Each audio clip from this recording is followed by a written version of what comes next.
මල්ලි මං ජොබ් එකක් හොයාගෙන මෙහෙට ආවේ. බස් එක යන්න කීයක් හරි තියෙනව නම් දෙනවද? අඩේ අපි ගාව නෑ බං. අනේ මං බොරුවක් නෙමෙයි කියන්නේ. තේරුම් ගන්න. නෑ කිව්වනේ බලන්න යන්න. ඒ මල්ලි මොකක්ද සීන් එක? අයියා මං ජොබ් එකක් හොයාගෙන මෙහෙට ආවේ.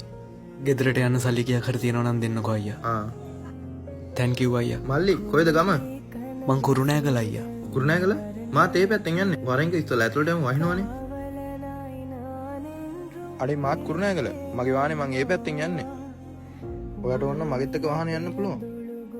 හරි එහෙනම් මට මේ සල්ලි එපා. මාව කුරුණෑගල හරියෙන් දානවද? ආ හරි මල්ලි. දැස බයික් ගම වාහනේට යමු. අය දැන් මෙච්චර රෑ වෙලා ගමට යන්නේ? නෑ අයියා. යාළුවෙක්ගේ ෆෝන් එකෙන් මං උදේ ගෙදරට කෝල් ගත්තා. ඒ වෙලේ නංගි කිව්වේ අම්මට හොඳටම සනීප නෑ කියලා.